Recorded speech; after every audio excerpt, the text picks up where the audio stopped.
Hello everyone, అందరికీ నమస్తే friends. అందరూ ఎలా ఉన్నారండి? నేనైతే చాలా చాలా బాగున్నాము. మీరు కూడా బాగుండాలని మనస్ఫూర్తిగా కోరుకుంటున్నానండి. అందరికీ ముందుగా హ్యాపీ సండే అండి. సండే రోజు మీ ఇంట్లోన మీరు ఏం స్పెషల్స్ ప్రిపేర్ చేశారో కామెంట్లో చెప్పండి ఫ్రెండ్స్. మరి ఇది జనవరి 11th, ఈరోజు సండే రోజు నేను ఏమేం స్పెషల్స్ ప్రిపేర్ చేస్తున్నాను అనేది కూడా మీకు చూపించేస్తాను. మరి మీ ఇంట్లో ఏం స్పెషల్ చేసుకున్నారో కూడా కామెంట్లో చెప్పండి ఫ్రెండ్స్. పండగ పనులు ఎంతవరకు వచ్చాయండి, పండగ సెలబ్రేషన్స్ ఎంతవరకు వచ్చాయి, మేము ఏమేమి చేయాలి అనుకుంటున్నాను అనేది కూడా చూపించేస్తాను, చూసేయండి ఫ్రెండ్స్. ఒకవైపు వైట్ రైస్ అవుతుందండి, రేపు మా వారు ఫిష్ తెచ్చారు, అందుకని ఫిష్ కర్రీ కోసమని ఆల్రెడీ మ్యారిటైన్ చేసేసాను. అందులోకి తెలుసు కదా ఏమేమి పట్టిస్తానో, నా ప్రాసెస్ సేమ్ ప్రాసెస్ అండి, అందుకే మరేం చెప్పట్లేదు. ఫిష్ అయితే పీసెస్కి మ్యారిటైన్ చేసేసి ఒక పక్కన పెట్టేస్తాను. ఇది కర్రీ కోసం ప్రిపేర్ చేస్తున్నానండి. దాంతోపాటు మరి నాకు పులుసు అంటే ఇష్టమని మీకు తెలుసు కదా, అందుకని ఒక 3 ముక్కల్ని సపరేట్ చేశాను. అందులో కొంచెం బెండకాయ వేసి పులుసుగా ప్రిపేర్ చేస్తాను ఫ్రెండ్స్. దీన్ని కూడా మ్యారిటైన్ చేసేసాను, ఒక పక్కన పెట్టేశాను. ఆ తర్వాత ఇంకో రకం ఫిషెస్ తెచ్చారు, వీటిని పాంప్లెట్స్ అంటారు. ఇవి ఫ్రై పీసెస్గా ప్రిపేర్ చేస్తాను. వాటితో పాటు ఇవన్నీను నాకు మా వారికి ఇష్టమైన రెసిపీస్ అండి. ఈ 3 రెసిపీస్ చేస్తాను. వాటితో పాటు మరి పిల్లల కోసం స్పెషల్ ఉండాలి కదా, అందుకని పిల్లల కోసం చికెన్ కూడా తెచ్చారు, దీన్ని కూడా మ్యారిటైన్ చేసేసానండి. అన్నీ కలిపేసి ఒక పక్కన పెట్టేసి ఉంచేసాను. ఈ లోపల రైస్ కూడా ఉడికిపోతుంది. ఇప్పుడు మాది వార్పుడు అన్నం కదా, అందుకని ఇప్పుడు మొదటగా వార్చేస్తాను. అన్నం అయితే వార్చేసానండి, అయిపోయింది. తర్వాత పులుసు కోసమని చింతపండు కూడా నానబెట్టేశాను. ప్రాసెస్ ఏంటి అంటే, ఇప్పుడు వీటన్నిటికీ కర్రీస్ కోసం, పులుసు కోసం, అన్నిటి కోసం అని ఆనియన్స్, పచ్చిమిరపకాయలు, మసాలా పేస్టు అన్నీ ప్రిపేర్ చేసేస్తాను. ఒకేసారి అన్నీ కట్ చేసేసి మీకు లాస్ట్లో చూపిస్తాను ఫ్రెండ్స్. ఇప్పుడు ఇన్ని రెసిపీస్ ఉన్నాయి కదా, ఒకటి కర్రీ, ఇంకోటి ఫ్రై, ఇంకోటి చికెన్ కర్రీ, ఇంకా ఫిష్ పులుసు. వీటన్నిటికీ ఆనియన్స్ కట్ చేసుకొని ఉంచుకొని ఆ తర్వాత కలుస్తానండి.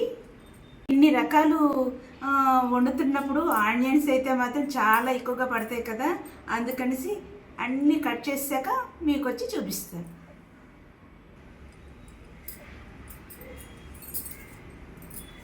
ఇది చికెన్ కర్రీ కోసమని ఆనియన్స్, పచ్చిమిరపకాయలు, కరివేపాకు అన్నీ కట్ చేసుకొని ఒక పక్కన పెట్టేస్తానండి. ఆ తర్వాత ఫిష్ కర్రీ కోసం ఆనియన్స్, పచ్చిమిరపకాయలు, కరివేపాకు ఇవి కూడా కట్ చేసేసాను. ఆ తర్వాత మసాలా కాదండి, ఇప్పుడు రెండింటి కోసం అని పేస్ట్ ప్రిపేర్ చేయాలి కదా. మసాలా ఫిష్లో నేను మసాలా పేస్ట్ ప్రిపేర్ చేసి వేయను, ఎప్పుడు ఆనియన్, అల్లం, వెల్లుల్లి కలిపి పేస్ట్ ప్రిపేర్ చేసుకొని వేస్తాను. ఈసారి చికెన్ కర్రీలో కూడాను సేమ్ అదే విధంగా ఆనియన్, అల్లం, వెల్లుల్లి కలిపి పేస్ట్ ప్రిపేర్ చేశాను.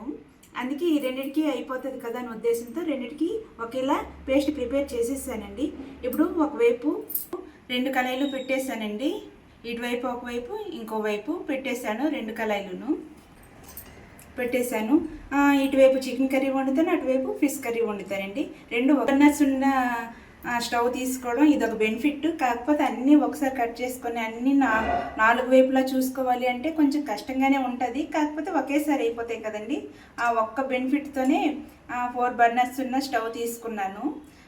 ఎందుకు అంటే కొంతమంది అంటారు 3 బర్నర్స్ స్టవ్ తీసుకోకూడదు, 4 బర్నర్స్ స్టవ్ తీసుకోకూడదు, చాలామంది అంటుంటారు. కాకపోతే నేను అవన్నీ ఆలోచించలేదు.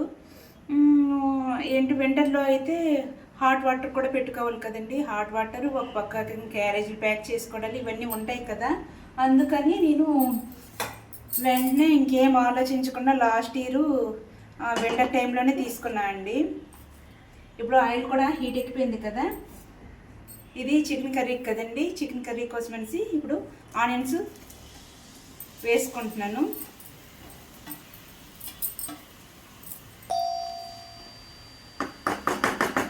హై ఫ్లేమ్లో పెట్టేశాను.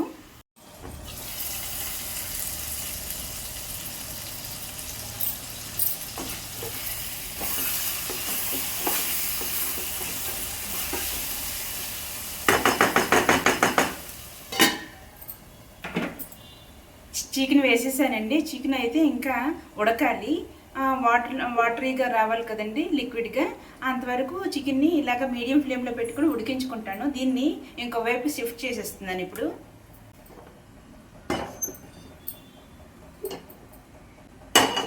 ఇప్పుడు ఇందులోకి ఫిష్ కర్రీ ప్రిపేర్ చేస్తాను అండి. ఇప్పుడు ఇదే టైంలో కట్ చేసుకున్న ఆనియన్స్, పచ్చిమిరపకాయలు, కరివేపాకు వేసుకుంటున్నాను.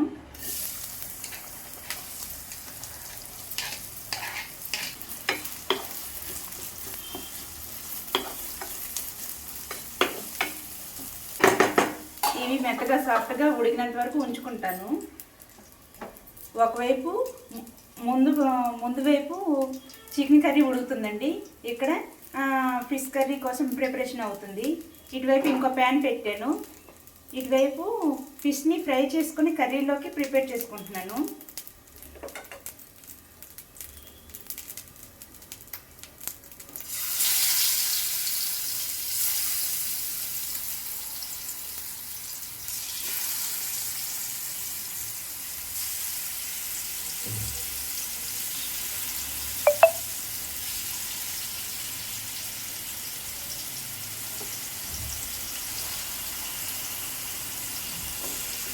అన్నీ వేసేసాను, చూసారా?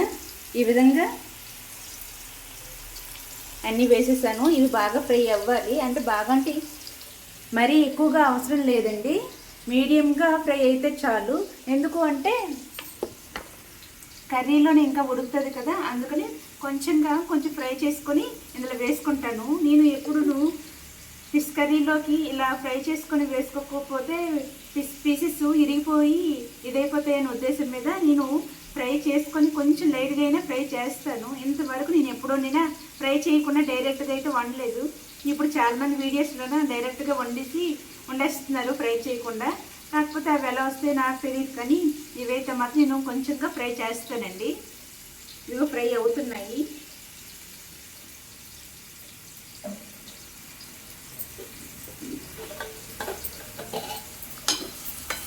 ఇది ఇంకోవైపు ఉడుకుతుంది.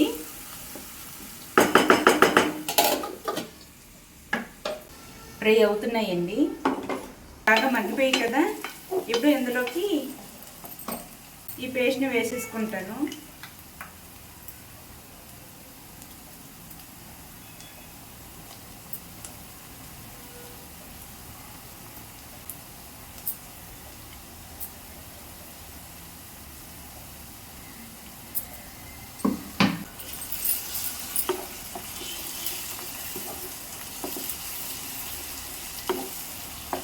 ఇందులోకి ఉప్పు, కారం, పేస్ట్ వేసిన తర్వాత అల్లం వెల్లుల్లి పేస్ట్ వేసాం కదండి, ఆ తర్వాత ఉప్పు, కారం, పసుపు వేసి బాగా ఫ్రై చేస్తున్నాను.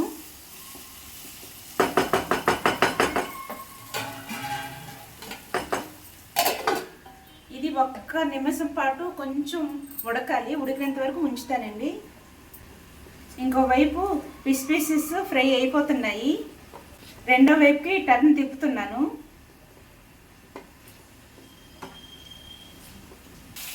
ఇప్పుడు ఇందులోకి వాటర్ యాడ్ చేస్తున్నానండి. ఇప్పుడు హై ఫ్లేమ్లో పెడుతున్నాను. ఇది ఇప్పుడు కెళ్ళినంత వరకు ఉంచుకుంటున్నాను. ఫిష్ మసాలా పౌడర్ యాడ్ చేస్తున్నానండి. ఇందులోకి కొంచెంగా వేస్తున్నాను, ఎక్కువగా ఏమి వేయట్లేదు. ఇది బాగా కెర్లి కొంచెం దగ్గరికి అయినంత వరకు ఉంచుతాను. ఇప్పుడు ఈ లోపల ఫిష్ పీసెస్ కూడా బాగా ఫ్రై అయిపోయాయండి. ఇవి ఇందులో వేసుకోవాలి. కొంచెం చల్లగైనంత వరకు ఉంచుతున్నాను. ఇప్పుడు ఇవి అయిపోయాయి కదండి, ఇప్పుడు ఇందులోకి వేసుకుంటున్నాను.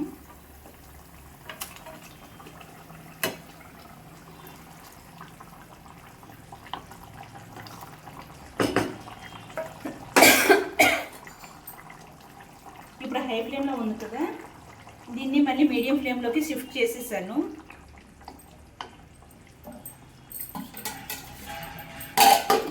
మూత పెట్టి ఉడికించుకుంటానండి. ఒక 10 మినిట్స్ పాటు మూత పెట్టి ఉడికించుకోవాలి. ఇప్పుడు ఈ back side chicken chicken curry ఉడుకుతుంది కదా, అటువైపుకి ఈ ఈ ఫిష్ కర్రీని షిఫ్ట్ చేసేస్తున్నాను.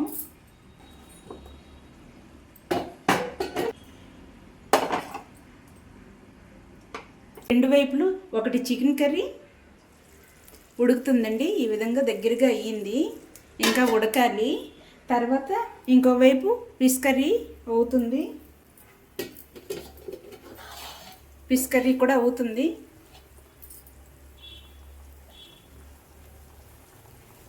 కదా, ఈ రెండు ఉడకాలండి.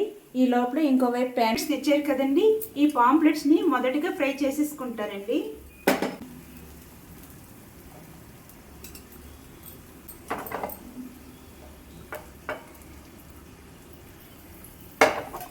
ఆయిల్ వేసాను మరి కొంచెం.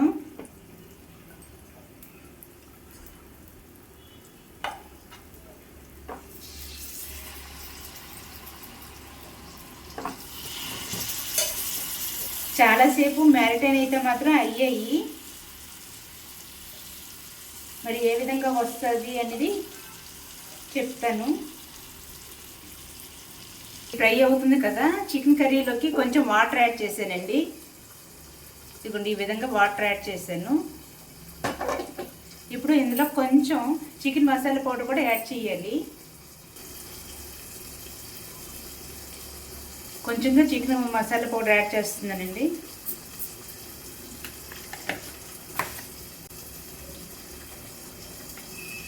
మిక్స్ చేసుకుంటున్నాను.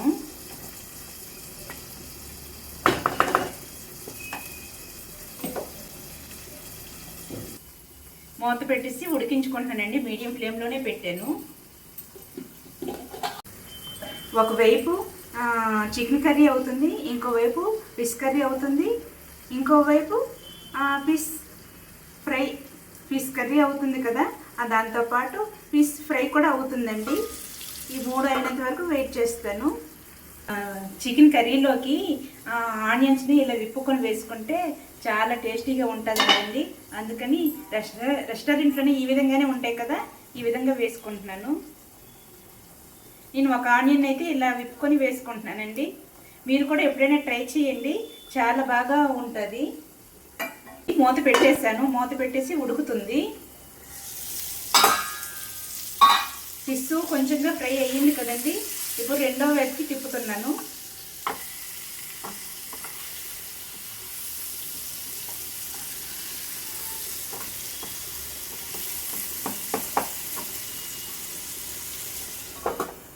మీడియం ఫ్లేమ్లోనే పెట్టాను. ఈ రెండు ఇలా అవుతుంది కదా, ఇంకోవైపు ఫిష్ కర్రీ ఎంతవరకు వచ్చిందో చూస్తాను.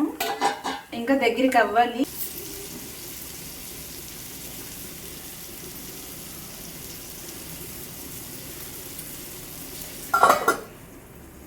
కొత్తిమీర వేసేసానండి ఫిష్ ఫ్రైలోకి. ఇది అయిపోయిన తర్వాత ఫిష్ పులుసు ప్రిపేర్ చేస్తాను. ఫిష్ ఫ్రై అయితే రెడీ అయిపోయిందండి. దాన్ని పక్కన పెట్టేస్తున్నాను.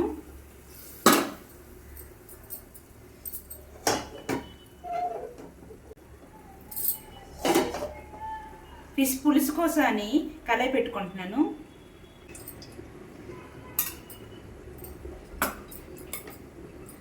ఫిష్ పులుసు కోసం మూడు పీసెస్ ఉంచాను కదండి. ఈ పీసెస్ని ఇంకా ఫ్రై చేయలేదు. ఇంకా బెండకాయ ముక్కలు కూడా కట్ చేసుకొని ఫ్రై చేసుకోవాలి కదండి. ఇది ఒక ప్రాసెస్లో ఉంటుంది. ఈ లోపల నేను మొదటిగా ఫిష్ పీసెస్ని ఫ్రై చేసుకుంటాను.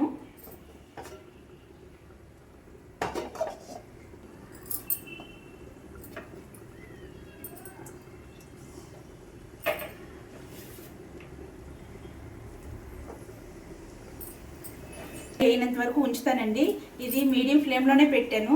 ఇది ఫ్రై అవ్వాలి.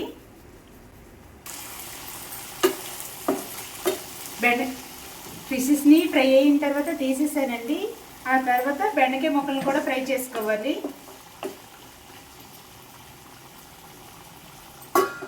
మూత పెట్టాను, కొంచెంగా ఉడుకుతాయి కదా. కర్రీ అయితే రెడీ అయిపోయిందండి. ఇంకా అవ్వాల్సింది ఫిష్ కర్రీ అయిపోయింది, ఫిష్ ఫ్రై అయిపోయింది. ఇంకా చికెన్ కర్రీను ఫిష్ పులుసు అవ్వాలి. అవే ప్రిపేర్ చేస్తున్నాను.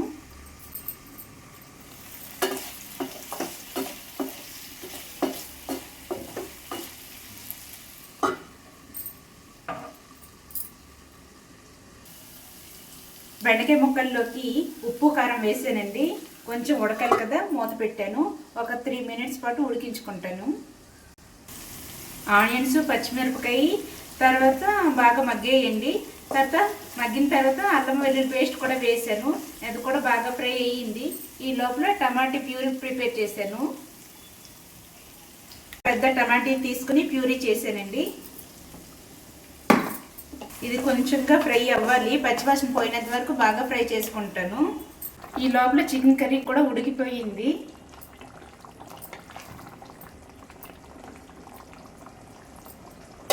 ఒక 2 మినిట్స్ పాటు ఉడికించుకుని ఆఫ్ చేసేస్తానండి.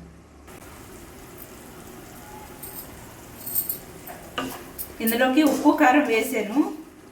వేసి బాగా మిక్స్ చేస్తున్నానండి. ఉప్పు కారం బాగా పట్టాలి కదా, పట్టినంత వరకు ఉంచుతాను. ఈ లోపల చింతపండు రసం కూడా తీసేసి వేస్తాను.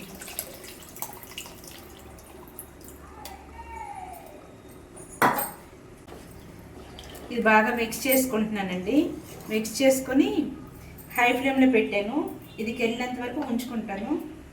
ఈ లోపల కొత్తిమీర కూడా వేస్తాను, ఫ్లేవర్ బాగుంటుంది కదా.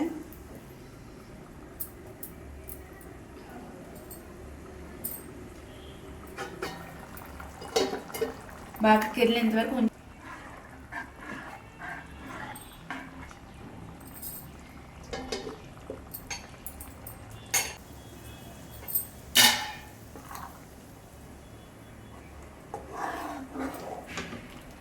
ఇది కెల్లుతుంది కదండి. ఇప్పుడు ఇదే టైంలోనే ఫిష్ మసాలా పౌడర్ వేస్తున్నాను.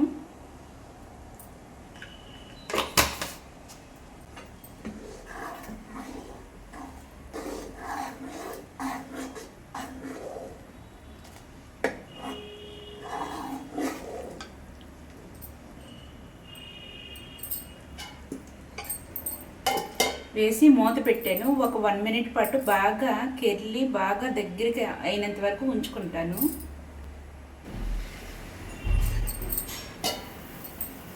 ఇలా కెరులుతుంది కదండి. ఇదే టైంలోనే బెండకాయ ముక్కలు, ఫిష్ పీసెస్ వేసుకుంటున్నాను. మూత పెట్టేసాను. ఇప్పుడు దీన్ని మీడియం ఫ్లేమ్లో పెట్టుకున్నానండి. పెట్టుకుని ఉడికిస్తున్నాను. ప్రిపేర్ అయిపోయింది. తర్వాత ఫిష్ కర్రీ కూడా ప్రిపేర్ అవుతుంది. తర్వాత ఫిష్ కర్రీ కూడా ప్రిపేర్ అయ్యింది. ఆ తర్వాత ఫిష్ ఫ్రై కూడా ప్రిపేర్ అయిపోయిందండి. ఫైనల్గా ఫిష్ పులుసు మాత్రమే ఉంది. ఇది కూడా అయిపోతే ఈరోజు కుకింగ్ అయిపోయినట్టేని ఫైనల్గా చూపిస్తాను ఎలా వచ్చింది ఏంటి అన్నది. ఈ విధంగా అన్ని రెసిపీస్ ప్రిపేర్ చేసుకున్నానండి. మొదటగా ఫిష్ కర్రీ ప్రిపేర్ చేశాను. ఆ తర్వాత చికెన్ కర్రీ, ఫిష్ పులుసు, ఫిష్ ఫ్రై ప్రిపేర్ చేశాను. అయితే అన్ని రెసిపీస్ ప్రిపేర్ చేసేసానండి. ఇప్పుడు అందరం కలిసి కూర్చొని తినడమే లేటు. ఇక్కడ అన్ని రకాలుగా పెట్టేశాను. ఇంకా అందరూ బిజీ, పిల్లలు చదువుతున్నారు, మా వారు టీవీ చూస్తున్నారు. టైం అయిపోతుంది కదా, అందరికీ వడ్డించేస్తానండి. ఈ విధంగా ఈరోజు రెసిపీస్ ప్రిపేర్ చేసుకున్నానండి. మరి ఈరోజు వీడియో మీకు నచ్చిందా లేదా కూడా కామెంట్లో చెప్పేయండి ఫ్రెండ్స్. మరి వీడియో నచ్చితే మాత్రం ఒక చిన్న లైక్ వేసుకొని సబ్స్క్రైబ్ చేసుకొని ఫాలో కూడా చేసేయండి.